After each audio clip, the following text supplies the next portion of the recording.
할렐루야.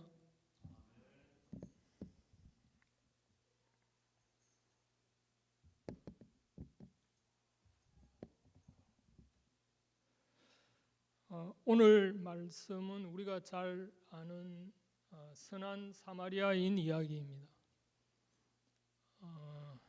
이 이야기에 근거해서 세계 여러 나라에서 선한 사마리아인 법이라는 것을 제정해 놓고 있는 거 아십니까? 우리나라에도 그런 법이 있습니다. 물론 명칭 자체가 선한 사마리아인 법이다 이렇게 말하지는 않지만 일명 선한 사마리아인 법이라고 해가지고 공경에 처한 사람을 외면했을 때 처벌하는 그런 법입니다. 물론 물에 빠진 사람을 구해주지 않았다고 처벌하는 그런 경우는 거의 없고요. 대부분 이제 병원에서 응급 환자를 외면했을 때, 얼마 전에 우리나라에서도 한국에서도 그 대학병원에서 야간에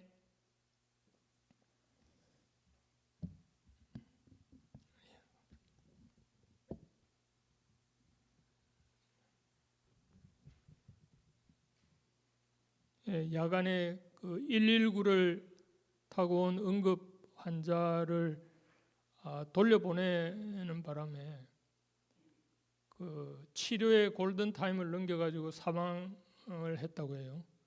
그래서 그 유족들이 그 대학병원을 상대로 고소를 해가지고 그 조사를 해보니까 병원에 과실이 있었다 이렇게 해가지고 그 병원이 징계를 받은 그런 일이 있었습니다.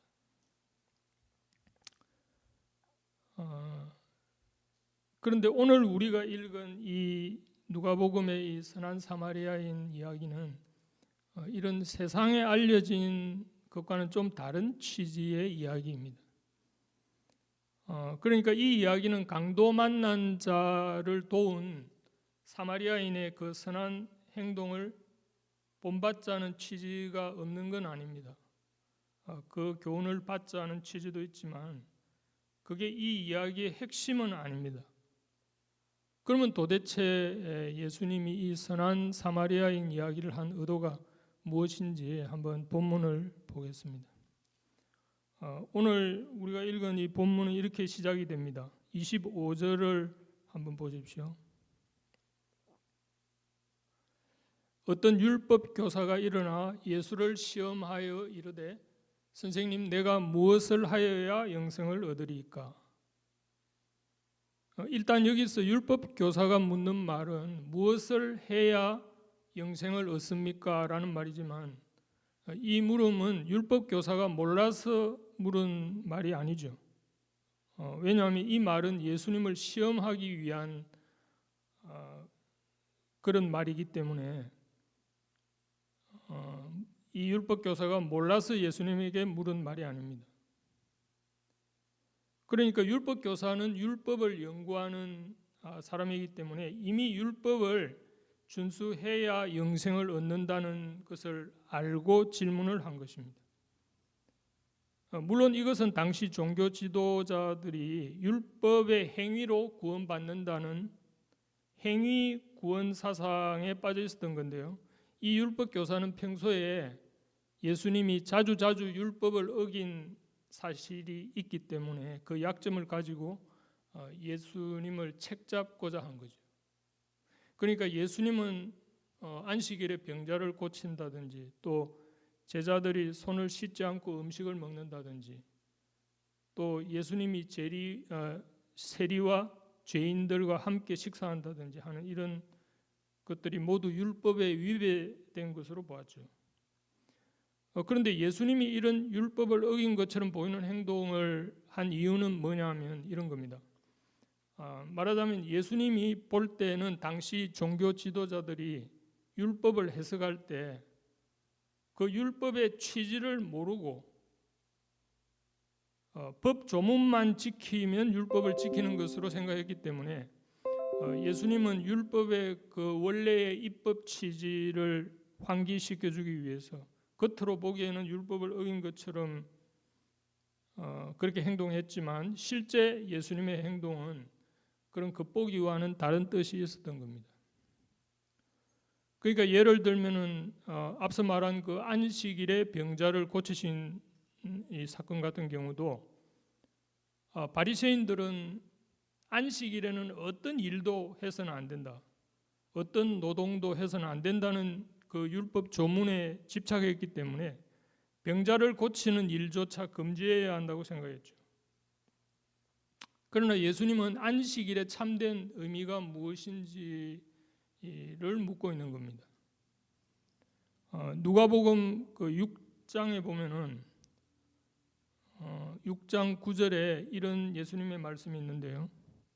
안식일에 선을 행하는 것과 악을 행하는 것, 생명을 구하는 것과 죽이는 것 중에 어느 것이 옳으냐?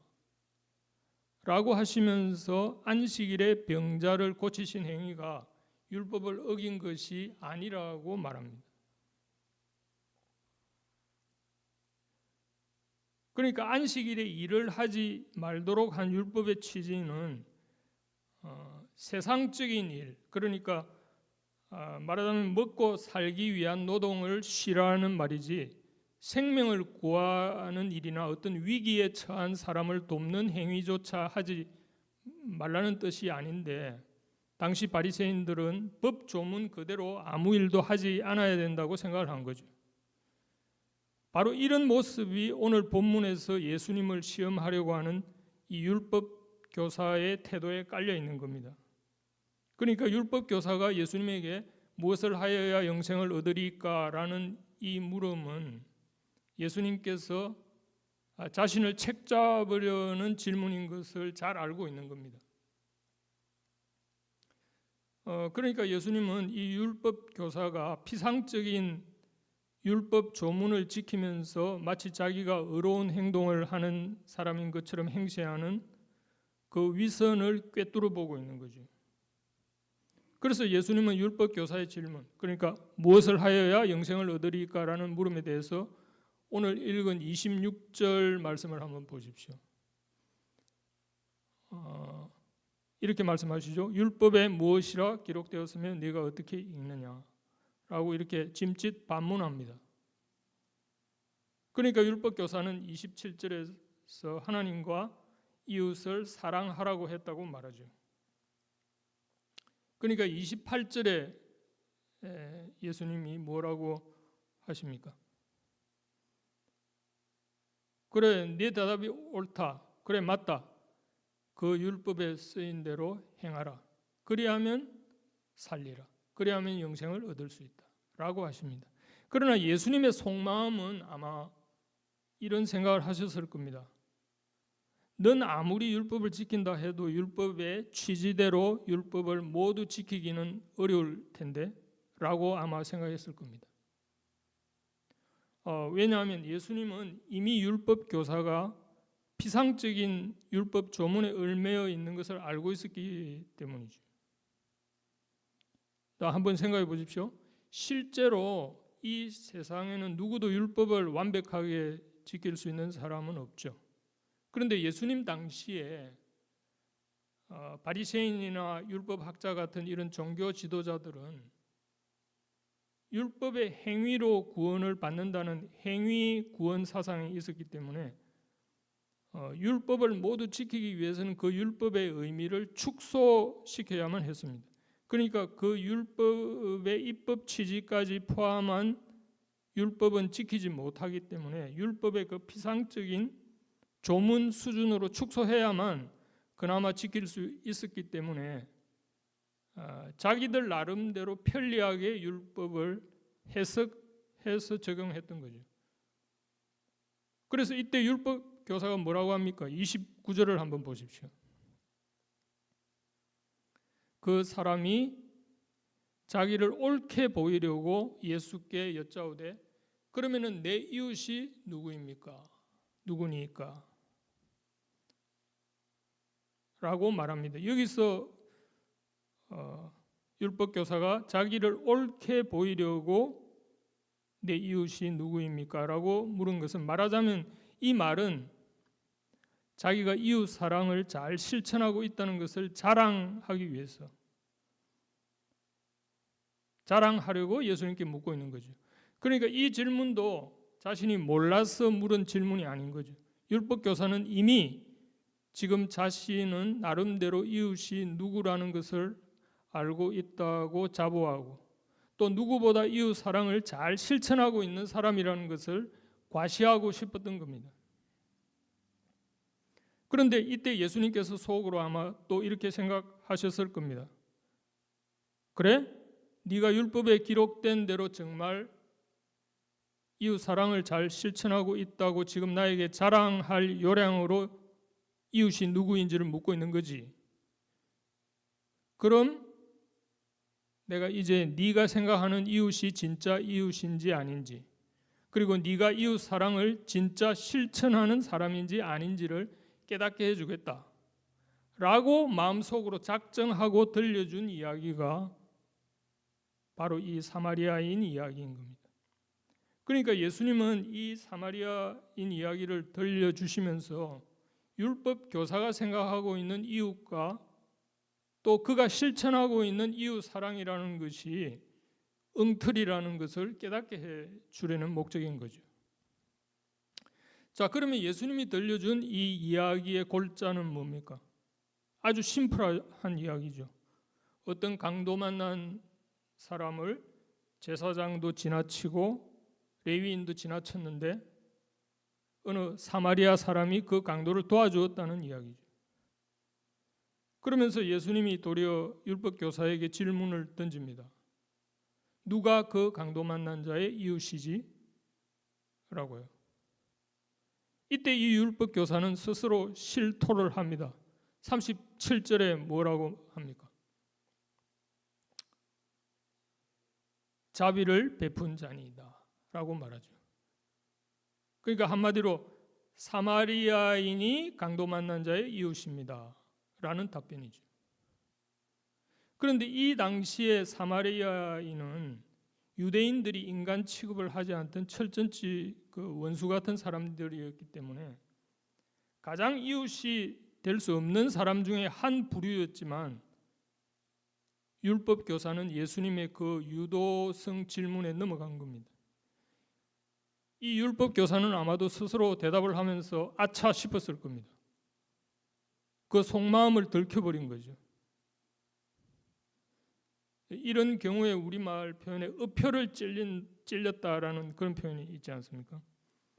자신이 막 잘난 체 하다가 누군가 자신의 치부를 건드렸을 때 그 상황이라고 할 수 있죠. 자, 그러면 왜 이 율법 교사는 예수님에게 속마음을 들켜버린 거냐 하면 바로 이런 겁니다. 말하자면 이 율법 교사는 자신이 나름대로 해석한 협소한 율법 개념을 예수님으로부터 지적을 받은 거죠. 이를테면 이 율법 교사에게는 절대로 사마리아인은 이웃이 될 수 없다고 생각했습니다. 사마리아인뿐만 아니라 세리와 죄인들을 가까이 하는 것은 절대로 이웃 사랑이 될 수 없다고 생각했을 겁니다. 게다가 이게 이제 가장 중요한 건데요. 자신이 이웃을 사랑한다고 착각하고 있는 것은 뭐냐면 이런 거죠.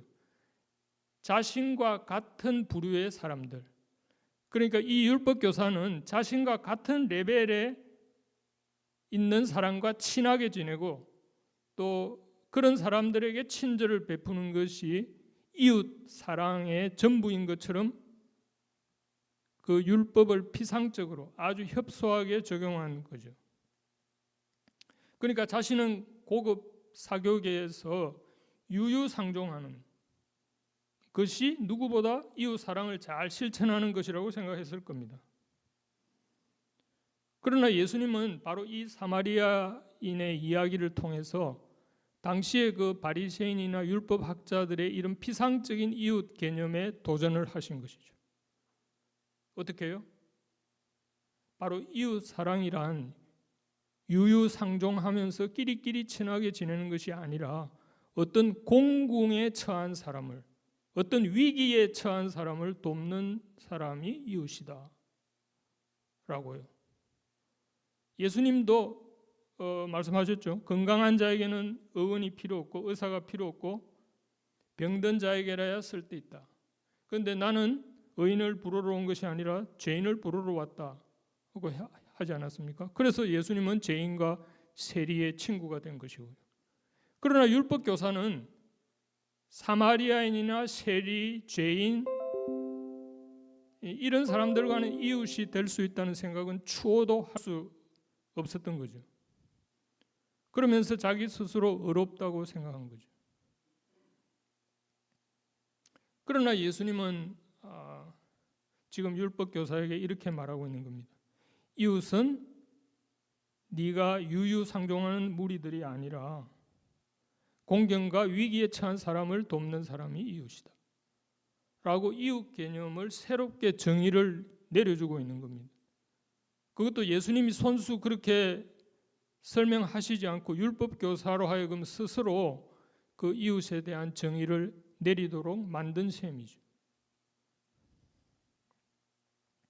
그러니까 이 이야기는 사마리아인의 선행을 보여주려는 것이 주목적이 아니라 율법 교사의 그 잘못된 이웃 개념을 바로잡아주는 것이 이 이야기의 본질이라고 할 수 있습니다. 그런데 놀라지 마십시오. 이 이야기는 여기서 끝나는 것이 아닙니다. 왜냐하면 이 이야기는 바로 지금 우리에게도 마찬가지로 우리의 이웃은 누구인가라는 도전을 해오기 때문에 그렇습니다. 우리는 제대로 이웃 사랑을 하고 있는가 하는 거죠. 우리는 과연 항상 공궁에 처한 사람 편을 들어서 우리가 희생하는 편을 택하려고 하는가, 아니면 우리도 끼리끼리 유유상종하는 편을 택하는가 하는 거죠. 한번 우리 사회를 돌아보십시오. 돈이 많은 사람은 과연 비천하고 가난한 사람과 친구가 될 수 있겠습니까? 학벌이 높은 사람은 배우지 못한 사람과 이웃이 될 수 있겠습니까? 고급 자동차를 타고 다니는 사람이 재래식 시장에서 리어카를 끌면서 좌판을 깔고 장사하는 사람과 친구가 될 수 있을까요? 그런 점에서 이 이야기는 예수님이 지금 우리의 의표를 찌르는 이야기라는 사실입니다. 히브리서에 보면 하나님의 말씀은 골수를 찔러 쪼개기까지 한다는 표현이 나오죠. 저는 개인적으로 이 사마리아인 이야기야말로 예수님이 가장 통렬하게 우리의 가슴을 후벼 파는 이야기가 아닐까, 저는 그렇게 생각하고 있습니다. 사실 우리는 모두 정도의 차이는 있겠지만 겉으로는 이 율법 교사처럼 신사적으로 행동하지만 몰래 딴 마음을 품고 살지는 않습니까? 겉으로는 떳떳한 채 그것을 합리화하면서 말이죠. 제가 캄보디아에서 사역할 때 이런 일이 있었습니다. 주말에 아웃리치를 마치고 돌아오는 길에 길가에 어떤 사람이 쓰러져 있는 겁니다. 캄보디아에서는 길에서 교통사고가 아주 빈번하게 일어납니다. 왜냐하면 이 캄보디아에서는 우기가 되면 꼭 하루에 한두 차례 그 소나기가 내리거든요. 아주 맹렬한 소나기, 스콜이라고 하죠. 스콜이 내립니다. 그러면 길가에 차 소리가 안 들립니다. 안 들리고 운전자도 이제 시야가 흐려지죠. 그래서 길에 사람을 잘 식별하기가 힘듭니다. 또 보행자들도 차를 식별할 수가 없어요. 이 캐나다처럼 우리가 차를 운전하면 자동으로 이 시동을 걸면은 전조등이 들어오지 않습니까? 이게 굉장히 교통사고를 줄이는 효과가 있다고 합니다. 그러나 캄보디아나 한국은 자동으로 전조등이 차에 안 들어오기 때문에 이 보행자들이 빗길에는 차가 오는 것을 감지하지 못해가지고 사고가 자주 일어난다고 합니다. 그래서 저는 비가 조금만 많이 오면 무조건 헤드라이트를 켜고 어떤 때는 상향등까지 켜고 다닙니다. 그러면 보행자들이 그 빛을 빨리 감지하거든요. 그래서 운전자를 위해서 헤드라이트를 켜는 게 아니고 보행자들이 빨리 차를 감지하도록 그 헤드라이트 전조등이 켜지는 거거든요. 그런데 이 캄보디아에는 그런 제도가 없기 때문에 이 캄보디아에는 또 더구나 길이 이 아스팔트 길이 별로 없어요. 전부 시골길 그 진흙탕 길이기 때문에 비가 많이 와가지고. 근데 이런 신장로, 이게 포장이 되어 있는 신장로에서는 차들이 그냥 쌩쌩 달립니다. 왜 그러냐면은 이 시골 그 이렇게 흙탕길에서는 속도를 못 내니까 이렇게 포장이 되어 있는 길을 만나면은 막 그냥 쌩쌩 이렇게 달리거든요. 그러니까 갑자기 스콜이 왔을 때는 길에 있던 사람이 그 차를 감지를 못해요. 그래서 굉장히 교통사고가 빈번합니다. 캄보디아에는. 그래서 저희가 이렇게 아웃리치를 하고 돌아오는 이 길에 그 길에 쓰러져 있는 사람을 도와주기 위해서 이제 그 운전하시는 동료 선교사님이 차를 길가에 정차하려고 했어요. 근데 같이 동승한 그 현지인 신학생이 차를 세우지 말고 그냥 가라는 겁니다. 그 왜 그렇게 해야 하느냐 하니까 만약 차를 세워서 그 사람을 도와주면 교통사고를 낸 사람으로 덤탱이를 쓴다는 겁니다. 만약 병원에 데려갔는데 죽기라도 하면 과실치사로 몰릴 수 있다는 겁니다. 더구나 한국인인 줄 알면 거의 100% 덤탱이를 쓴다는 말에 놀래가지고 그냥 지나친 적이 있었거든요. 아무튼 우리는 공궁에 처한 사람을 지나치는 수만 가지 이유를 댈 수 있는 겁니다. 이제 말씀을 맺겠습니다. 이 누가복음 10장의 이 예수님의 이야기는 사마리아인의 착한 행실을 본받자고 하는 교훈도 있지만 이 이야기의 본질은 우리의 자의적이고 협소한 이웃 개념에 대한 교정이 필요하다는 것을 보여줍니다.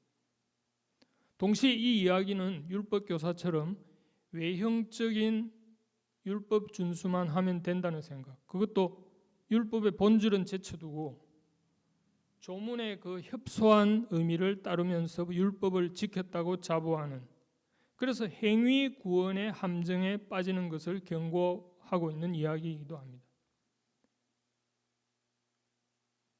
사실 예수님이 오늘 말씀 이 28절에서 율법교사에게 자, 네가 율법을 행해라. 그러면은 살리라.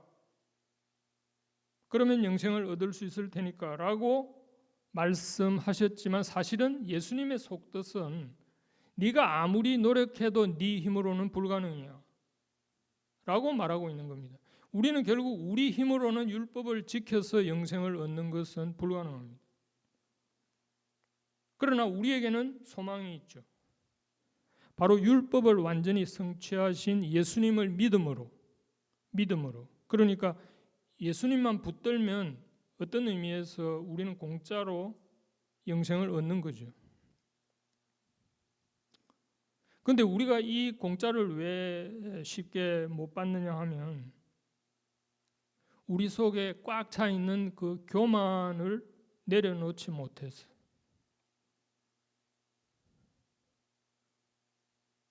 믿음은 언제나 은혜에 의존하는 것인데요. 사도 바울이 골로새서에서 이런 말씀을 하시죠. 하나님이 교만한 자를 물리치시고 겸손한 자에게 은혜를 베푸신다.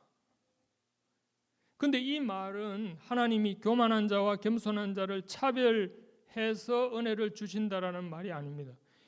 이미 하나님은 선제적으로 모든 사람에게 은혜를 베푸셨죠.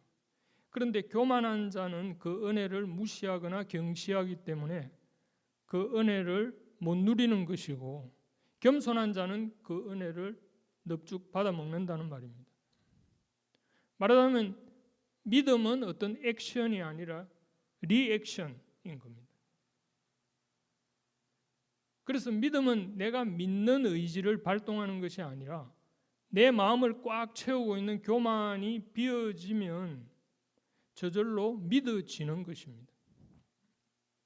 이 원리를 망각하면 우리는 여기서 또 잘못된 해법을 찾을 수 있기 때문인데요.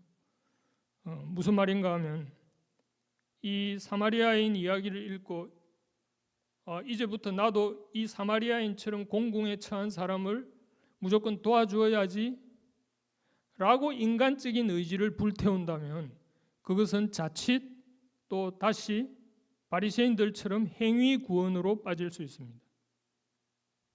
우리는 바리새인이 아니라 세리처럼 주님 앞에 나아가서 저는 죄인이로소이다, 저는 구제불능입니다 라고 고백할 때, 그때 비로소 하나님께서 우리에게 힘을 주시는 겁니다. 어떤 힘을요? 바로 공궁에 처한 사람을 도울 힘을 주는 것입니다. 내가 힘을 발휘해서 되는 게 아니죠. 힘을 받아야 되는 겁니다. 그 초대교회 순교자들이 우리와 똑같은 성정을 가진 사람들이었습니다. 맹수들이 기다리고 있는 경기장에 들었을 때 그들에게 두려움이 없었을까요? 예수님도 십자가 죽음을 앞두고 두려움의 기도를 했습니다. 이 잔을 거두어 가주십시오라고 말이죠. 그러니까 그들이 그 초대교회 그 순교자들이 맹수들 앞에서 얼마나 두려웠겠습니까? 그러나 그들이 막상 죽음의 순간을 맞이할 때는 찬송을 부르면서 순교할 수 있었던 것은 성령께서 그들에게 평안과 기쁨과 두려움을 이기는 힘을 주셨기 때문이죠.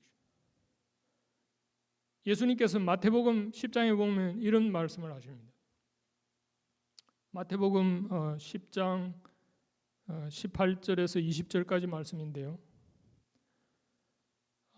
또 너희가 나로 말미암아 총독들과 임금들 앞에 끌려가리니 이는 그들과 이방인들에게 증거가 되게 하려 하심이라.